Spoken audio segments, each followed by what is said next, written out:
Hello student, welcome all of you. I am JP Sharma, your physics teacher. So let's start today's topic, reflection through the plane mirror. So we already discussed about it, that the reflection through the plane mirror, the distance of the image and mirror is same as the distance between the object and mirror. And we already discussed about it, the height of image formed in the plane mirror is same as the height of object. And the image formed by the plane mirror is virtual image. Virtual image, that means we cannot take on the screen. So let's discuss or let's derive a new point about the plane mirror, that the height of image and height of object is same from the mirror. So discuss करते हैं. तो उसके लिए हम एक example देख लेते हैं. हमारी बुक में एक एग्जांपल दिया हुआ है, उस एग्जांपल से हम इसको प्रूव करेंगे. So you can note that example. Prove that image in the mirror is at the same distance from mirror as the distance of object. So what is the example? Example is prove that image in the mirror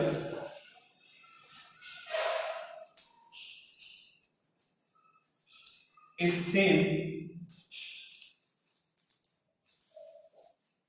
at the mirror in the mirror is at same distance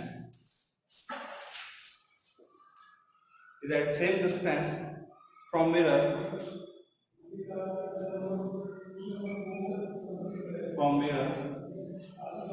as the distance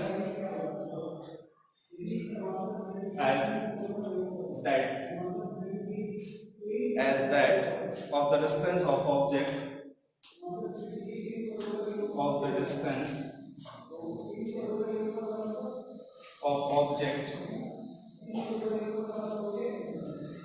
from mirror. So what is the meaning of this question? We have to prove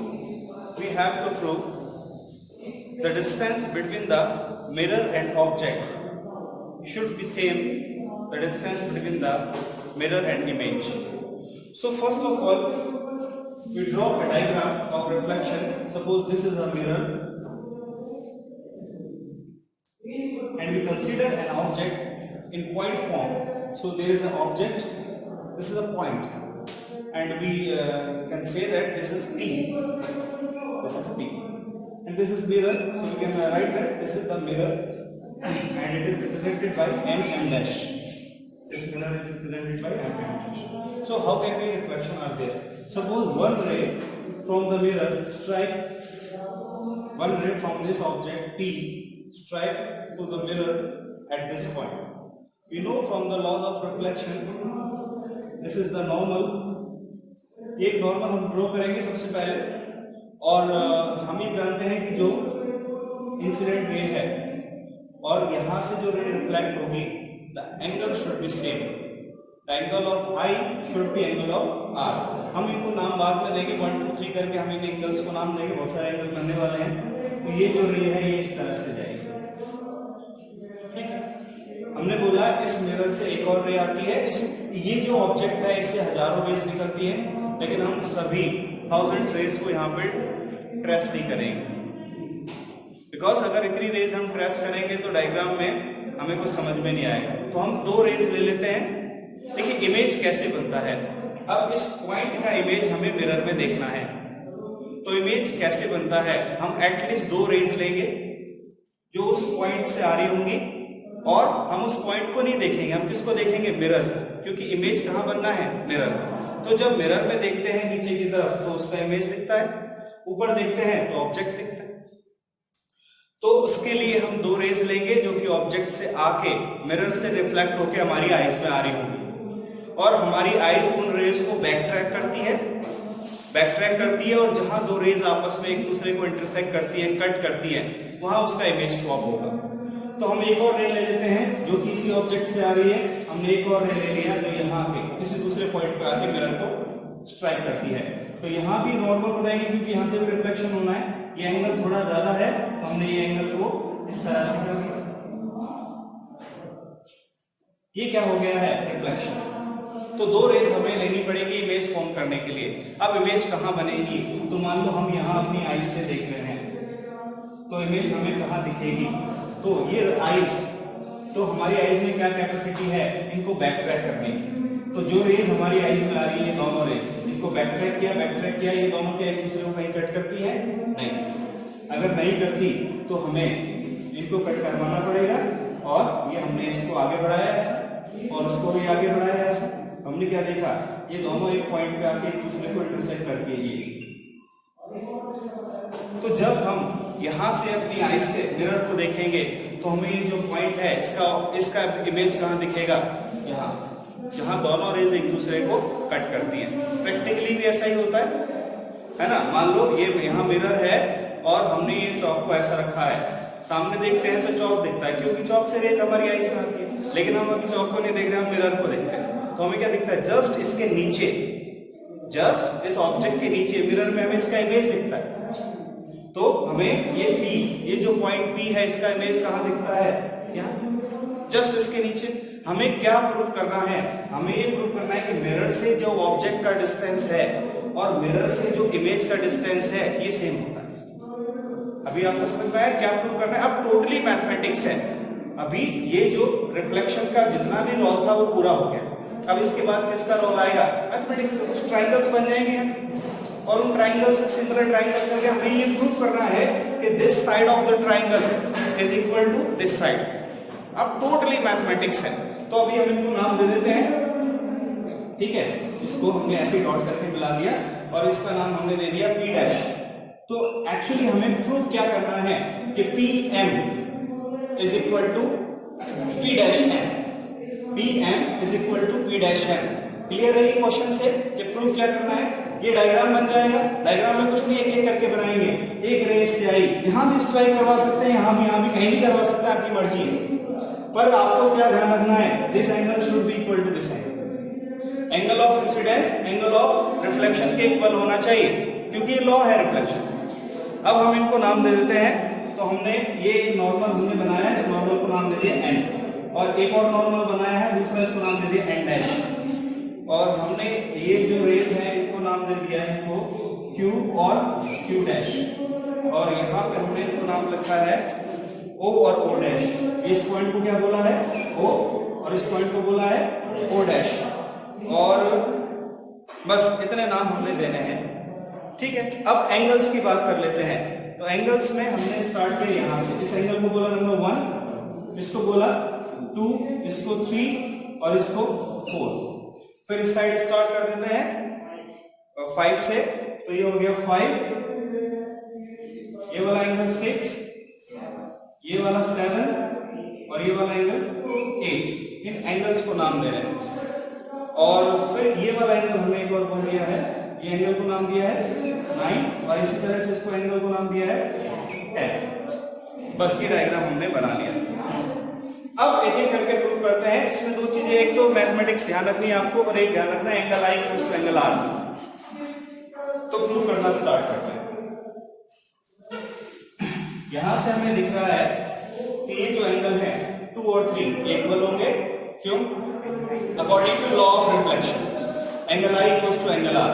तो हमें यहां दिख रहा है कि angle 2 किसके equal होगा? Angle 3। ऐसे ही एंगल 6 एंगल 7 के इक्वल होगा। और यहाँ पे एंगल 1 किसके इक्वल होगा? एंगल 4 के। एंगल 1 कौन सा है? ये वाला। एंगल 4 कौन सा है? ये वाला। कैसे पता लगा भाई ये इक्वल होगा? तो हमें पता है ये एंगल मान लो 30 है तो ये 3 वाला भी कितना होगा? 30। अब इसको देखिए, इसको MON 90 है। अगर ये एंगल 30 है तो ये 60 रहेगा, टोटल 90 है। अच्छा, इधर वाला देखिए, अगर ये 30 है तो ये 30 होना कंपल्सरी है और ये भी 90 है। अगर ये 30 है तो ये भी 60 होगा। समझ में आ रही बात? तो इस तरह से हम ये प्रूव कर सकते हैं मैथमेटिकली कि एंगल 1 और एंगल 4 भी इक्वल होंगे। क्योंकि ये 90 है, ये 90 है, ठीक है। अगर ये वाला 90 है, ये वाला पोर्शन देखिए, ये वाला 90 और ये एंगल है 30, तो ये 60 होना है। अगर ये 30 तो एंगल ऑफ रिफ्लेक्शन और एंगल ऑफ इंसिडेंस इक्वल होते हैं, तो ये भी 30 होगा, 2 और 3 इक्वल है। अगर ये भी 30 होगा तो इधर वाला भी 90 है, ये 30 है तो ये बच गया, वो कितना होगा, तो ये दोनों एंगल, और ये किसके इक्वल होगा, एंगल 490 इक्वल कैसे है बताइए मैथमेटिकली, अपोजिट एंगल्स। ये 4 और 9 कैसे हैं, अपोजिट एंगल्स, तो ये कैसे होंगे, ये भी इक्वल होंगे।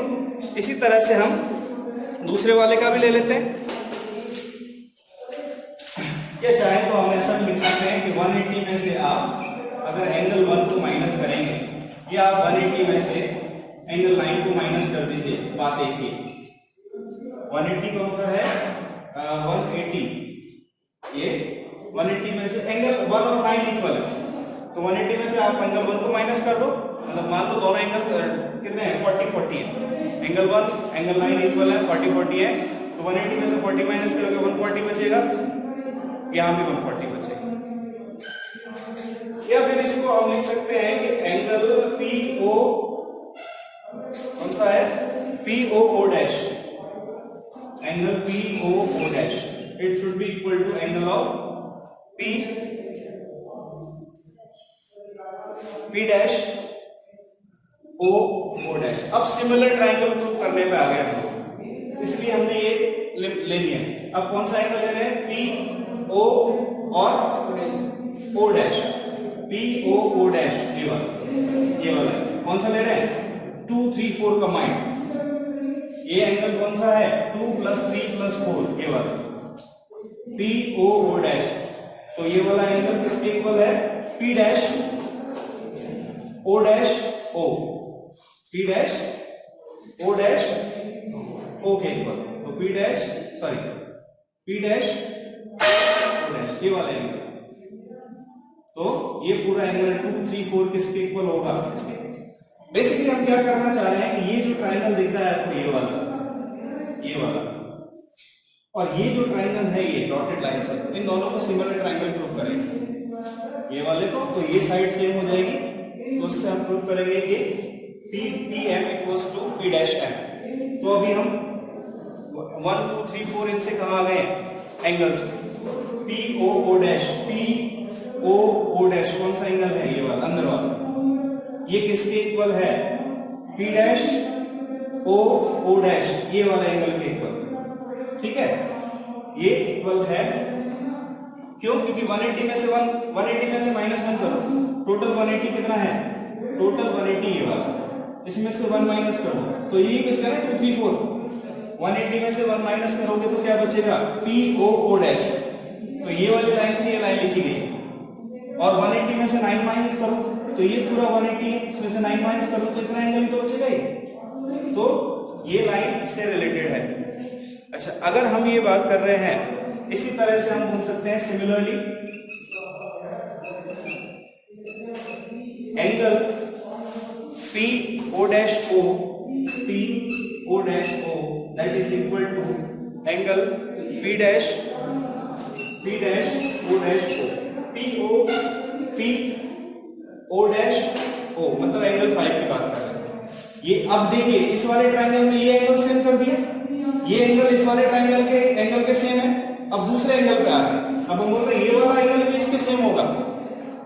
अब हम क्या प्रूव करने जा रहे हैं, एंगल 5 और एंगल 10 सेम होगा। अब दो ट्रायंगल्स हैं, उनके दो एंगल सेम प्रूव कर दिए हमने। इसका कौन सा एंगल, ये वाला, और इस वाले का ये वाला, ठीक है। अब 5 पे आ गए, कौन से, किसकी बात कर रहे हैं, PO डैश O, मतलब एंगल नंबर 5, वो किसके इक्वल होना चाहिए, तो हम यहां से PO dash O, P dash O dash O के इक्वल होना चाहिए। P डैश O डैश मतलब एंगल 5 किसके इक्वल होना चाहिए, एंगल 10 के इक्वल। एंगल 5 किसके इक्वल होना, और होगा कैसे होगा, क्योंकि 6 और 7 इक्वल है, तो 5 और 8 भी इक्वल होंगे, जैसे यहां किए थे हमने 1 और 4। 5 और 8 इक्वल होंगे तो 8 किसके इक्वल होगा, 10 के, अपोजिट एंगल से। तो इसका मतलब 8 10 के इक्वल है और 8 5 के भी इक्वल है, तो 5 और 10 कैसे होंगे, इक्वल ही होंगे, ठीक है। तो टोटली मैथमेटिक्स है। तो अब हम यहां पे कह सकते हैं कि ये दोनों कैसे ट्राइंगल्स हैं सिमिलर ट्राइंगल्स, क्योंकि हमने दो एंगल्स प्रूव कर दिए हैं कि इनके दो एंगल्स कैसे हैं, सेम। कौन सा एंगल? एक ये वाला एंगल इसके सेम है और 5 वाला 10 के सेम है। तो ये ऊपर वाला जो ट्राइंगल है, कौन कौन से ट्राइंगल सिमिलर ट्राइंगल्स हैं? किस किस ट्राइंगल की बात कर रहे हैं? डायग्राम देख के बताइए। हम किस पी ओ ओ डैश, तो triangle P O dash and ये वाला triangle P dash P dash O dash O and P dash O dash O are similar triangles. अगर ये सिमिलर ट्राइंगल्स हैं तो सिमिलर ट्राइंगल्स में साइड्स का ratio same होता है। तो यहां से हम ये बात कर सकते हैं कि पीओ किसके इक्वल होगा? पी डैश साइड्स को इक्वल कर रहे हैं, तो पीओ किसके इक्वल होगा? P dash. ये वाली साइड इस वाली साइड के इक्वल होगी, और पीओ डैश किसके इक्वल होगा? पीओ डैश ये वाला इसके इक्वल होगा पी डैश ओ डैश। ये वाला साइड इस वाले साइड के इक्वल है, तो ये वाला साइड इस वाले साइड के इक्वल होगा। ये साइड कौन सा है? P O dash. तो ये साइड कौन सा है? P dash O dash. इसी तरह से हम ये कह सकते हैं, दो अलग अलग तरीके हमने लिए हैं कि जो P dash P O dash M, अब ये वाले ट्राइंगल्स पर क्योंकि ये वाली साइड इक्वल करनी है। अब इन ट्राइंगल्स में तो ये साइड है नहीं, ये वाली साइड तो इस ट्राइंगल में तो ये तीन साइड्स हैं, हमें आना है इस पे। तो हम इस ट्राइंगल पे आगे के पी ओ डैश एम और इधर वाला P dash O dash M, ये वाला ट्राइंगल और ये वाला ट्राइंगल अंदर वाला। तो सिमिलरली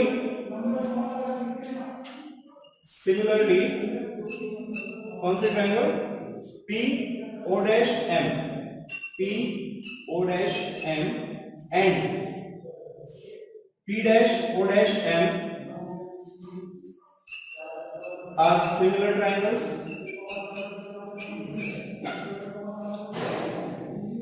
तो इनसे भी हम एंगल्स को इक्वल कर सकते हैं। पी ओ डैश एम ये जो एंगल है ये वाला 1, ये किसके इक्वल होगा? 90। तो this is equal to angle of P dash O dash M, और यहां से भी रेशियो इक्वल कर सकते हैं। तो पी ओ डैश इसके इक्वल हो जाएगा पी डैश ओ डैश, तो P O dash that is equal to P dash O dash. ये वाले साइड्स को इक्वल कर दिया। एक साइड तो कॉमन है दोनों, एक साइड कॉमन है, दो एंगल सेम है। देखिए इसमें भी ये वाला साइड दोनों ट्राइंगल का कॉमन था और दो एंगल सेम है, तो सिमिलर ट्राइंगल बन गया। यहाँ भी ये वाला जो ट्राइंगल है और ये वाला जो ट्राइंगल है, इनका एक साइड ये वाला साइड तो कॉमन है, और ये एंगल सेम है, ठीक है। और ये 90 है तो ये भी 90 है, तो ये दोनों सिमिलर ट्राइंगल्स हैं या नहीं? हैं, क्योंकि दो एंगल सेम है, ये वाला और ये वाला, और एक साइड कॉमन है दोनों। तो यहां से हमने किसको इक्वल कर दिया? ये साइड किसके इक्वल होगा? इस साइड के। और फाइनली इसी तरह से हम यहां पे कर सकते हैं एम ओ डैश तो कॉमन है, तो हम यहां पे ये प्रूव कर सकते हैं कि P M that is equal to P dash M. ये प्रूव करना, ये वाला जो डिस्टेंस है वो किसके इक्वल होगा? इस डिस्टेंस के। तो ये थोड़ा सा मैथमेटिकली डिफिकल्ट है, मैथमेटिकली आपको इसमें काफी थोड़ा सा प्रैक्टिस करना पड़ेगा, क्योंकि बिना प्रैक्टिस के ये चीजें समझ में नहीं आएगी कि कौन सा एंगल पी ओ डैश, एक बार में तो समझ में नहीं आता है। तो जब तक आप खुद अपने हाथ से लिख के इसको देखेंगे नहीं कि ये वाला कौन सा एंगल है, आप खुद देखेंगे। तो बेसिकली ऑल ओवर इसका मैपिंग करते हैं कि करना क्या है। करना ये है कि एक प्लेन मिरर लेना है, उससे रिफ्लेक्शन करवाना है एक ऑब्जेक्ट लेके। यहां से ये साइंस खत्म हो गया। इसके बाद मैथमेटिक्स स्टार्ट होता है, ये प्रूव करना है कि सिमिलर ट्राइंगल्स है और साइड्स को इक्वल करना है। तो अगर आपको बहुत ज्यादा भी कुछ याद नहीं आता इतना, तो आप इन दोनों ट्राइंगल्स को ही देख सकते हैं, बाकी को छोड़ दें। इन दोनों ट्राइंगल्स को देखेंगे, आप ये प्रूव कर चुके हैं कि एंगल 1 और एंगल 9 इक्वल है, और ये जो साइड है एम ओ डैश ये कॉमन है दोनों के बीच में। ये एंगल 90 है क्योंकि मिरर से परपेंडिकुलर है, ये एंगल भी 90 है। तो इन दोनों ट्राइंगल्स में क्या क्या सेम है? दो एंगल सेम है 90 90, 1 और 9 सेम है, हमने ये प्रूव किया है कि 1 और 9 सेम है, दो एंगल सेम है, एक साइड कॉमन है, तो आप इतनी कहानी लिखने की बजाय सीधा यहां भी आ सकते हैं कि ये जो दो एंगल, दो ट्राइंगल हैं, कौन से, P dash O dash M, P dash O dash M और P O डैश M, ये वाला ट्राइंगल और ये वाला ट्राइंगल नंबर 1 और ट्राइंगल नंबर 2, ये दोनों कैसे हैं, सिमिलर ट्राइंगल्स। अगर सिमिलर ट्राइंगल्स हैं तो इनकी साइड्स का रेशियो सेम होगा, तो इनकी साइड्स कौन कौन सी हैं, P डैश O डैश किसके बराबर होगा, P O डैश के, और ये वाली साइड्स तो कॉमन है, तो ये वाली साइड PM ये किसके इक्वल होगी, PM डैश के, और फाइनली ये हमें प्रूव करना है। तो अगर आप डायग्राम ठीक से बना लेते हैं तो चांसेस हैं कि आप उसको ठीक से प्रूव कर पाएंगे। ठीक है, तो हमने यहाँ पे ये प्रूव किया है कि distance of the object from the mirror it is same as the distance of the image from the mirror. तो मिरर से जो ऑब्जेक्ट का डिस्टेंस होगा और मिरर से जो इमेज का डिस्टेंस होगा, दोनों कैसे होते हैं, इक्वल। ठीक है, तो आप इस चीज का प्रैक्टिस करेंगे, एक दो बार खुद से लिख के देखेंगे, तब ये चीज आपको क्लियर होगा, क्योंकि मैथमेटिक्स तो बिना प्रैक्टिस के आपसे नहीं होगा। ठीक है, तो इसको एक बार प्रैक्टिस करेंगे और क्लियर करेंगे। अच्छा, अब हम थोड़ा बात करते हैं स्फेरिकल मिरर्स के बारे में कि स्फेरिकल मिरर्स क्या होते हैं। ठीक है, स्फेरिकल मिरर क्या होते हैं कि कोई स्फेयर है आपके पास और उस स्फेयर में से एक पोर्शन आप कट करके निकालते हैं। तो हमारे पास मान लो कोई स्फेयर है इस तरह से, और इस स्फेयर का एक पोर्शन आपने काट दिया और इस पोर्शन को अलग से ड्रॉ कर लिया ऐसा। हमने इसको ऐसा क्यों किया है, ये देखिए कैसा है, जैसे आप एक प्याज लेते हैं स्फेरिकल और उसको थोड़ा सा कट करते हैं, कट करके जो पोर्शन निकलेगा आपके पास सैलेड के फॉर्म में जो कट करते हैं, तो वो जो पोर्शन निकलेगा वो कौन सा है, वो स्फेरिकल मिरर है, क्योंकि कहां से कट किया है, एक स्फेयर से।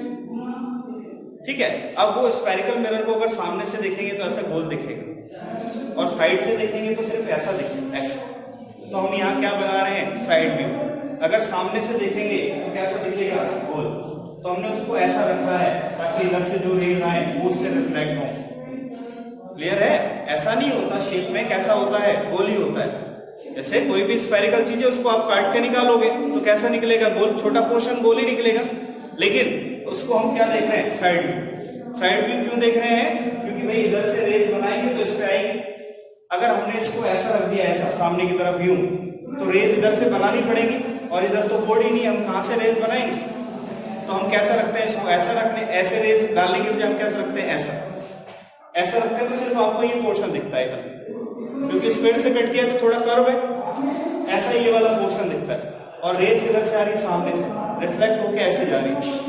तो आपको ये नहीं समझना है कि इतना ही है बस, ये कैसा है, एक्चुअली मिरर के जैसा ही है, जैसा हमारा प्लेन मिरर है गोल, जैसा बाइक में होता है वैसा ही है, बट आप साइड से देख रहे हैं तो इसलिए आपको एक लाइन जैसा लग रहा है।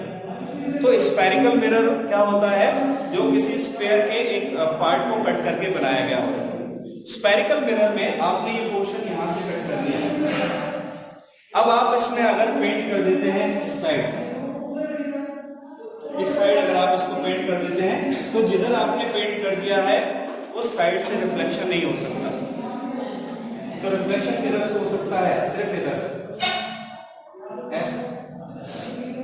जिधर से रिफ्लेक्शन हो रहा है आप देखिए वो कैसा है, वो ऐसा दबा हुआ पोर्शन।